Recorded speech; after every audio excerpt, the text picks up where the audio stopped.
Hello, Lisa Ponichtfer from Awakening Movements Physical Therapy and the Feldenkrais Method. Wanted to bring to you today the second part in helping your sitting posture. Can also help reorganize the pelvis if you've thrown yourself out of whack by doing some of these movements. Remember, don't push into pain. You can always make the movement smaller if something causes pain. Breathe as you move. We trigger our nervous system to go into guarding, which means things tighten up more and it's harder to find balance again and harder to feel better in our bodies when we're doing movements that when we push into pain, the brain says, hey, I gotta protect. So less is more, especially if you're having pain. Go smaller, keep the breathing going as you move. So in sitting, you can do some of these side to side motions. I recommend doing them on your back first if you're having pain. I'll show you them in sitting at the end. So we're going to start on our backs. Your knees are bent. And we're going to begin by tilting the legs to one side. So just feel and sense if you feel more weight on one side. And today I feel maybe a little more weight on my left side. So I'm going to begin to tilt my legs this way. And so just begin to tilt your legs to the side that maybe you feel a little more weight to. If you feel like it's even, maybe just follow me and tilt your legs to the left. And just notice what happens with the pelvis. I'm going to put my hands here so you can see, if you're looking at the video, that my right hip automatically moves higher. My left one moves towards the table. So that happens automatically. Now, if we put a constraint on the legs to try to help our back muscles do something different, leave the legs alone and tilt the pelvis. So your back and your brain really have to figure out a way how to do that. One side goes up as the other side goes down.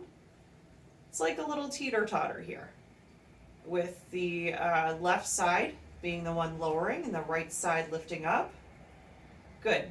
And just rest and observe how you feel after doing the one side. Again, hopefully you weren't holding your breath.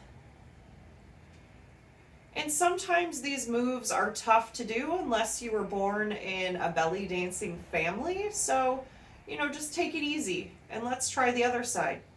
The easy way, the automatic way, is just to have the legs go, and that automatically lifts the one side of the pelvis and lowers the other.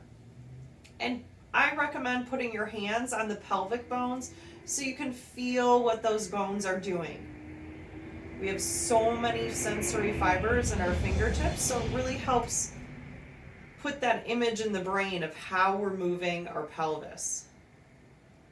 And now, to make it a little more challenging, again, you probably weren't born in a belly dancing family, so keep the knees up towards the ceiling.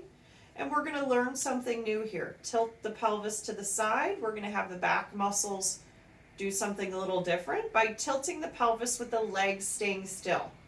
We don't often do this. Usually it's the legs that are leading the pelvis around.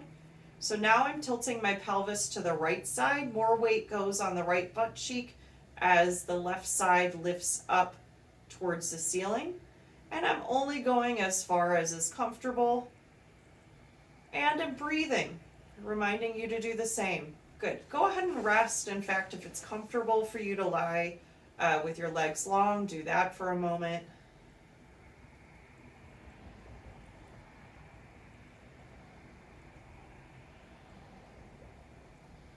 I'm actually feeling more even at how I'm resting at the pelvis, so check in with that yourself.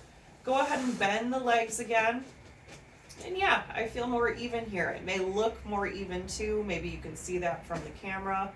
But check it out on yourself. You don't have to be watching the video. In fact, just do this whole sequence and focus on yourself. Now we're going to connect both sides tilting one way and then the other. Again, try to keep those knees pointing up towards the ceiling. Your knees may move away from you a little bit, but try not to let the knees move side to side. And you're just trying to feel how you can roll that weight across from one side of the pelvis to the other. You can imagine that on each side of your pelvis, maybe we have a squirrel on one side and a rabbit on the other, and they're just seesawing with that little teeter-totter of your pelvis. And hopefully you're not afraid of animals. So breathing as you do that, don't push into pain.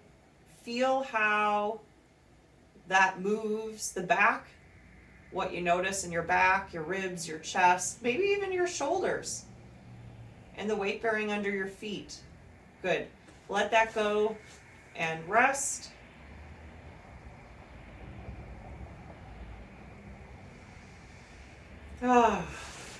Feeling more balance there. So those are what I would have you do if you feel like you threw your pelvis out of whack, as well as the pelvic tilts up and down that I had in the other video. Now in sitting, let's say you do a lot of sitting for work or you do a lot of driving, you can do the same type of tilting that we did on your back here in sitting, but it looks a little different. So if you think of moving one side of your pelvis forward, you'll find that that pushes that same knee forward. And the other knee draws back because that side of the pelvis is moving backwards. So one side of the pelvis moves forward, the other side goes backwards. Again, you don't push into pain. And then you alternate. And notice what happens at your shoulders. Right now, I'm allowing my shoulders to follow the motion. I could say, shoulders, you stay still, and just have the low back, maybe the mid back and the pelvis move. Or I could say, let me have my shoulders go opposite. So if I'm pushing my left hip forward, I'm letting my right shoulder go forward, and vice versa. So that's kind of like a little walking motion. Oh, I just switched back to going the same way. So that just kind of happens automatically. But you can play with the options. The more options you have in your repertoire of movement patterns, you can get yourself out of those movement ruts that you've dug yourself into.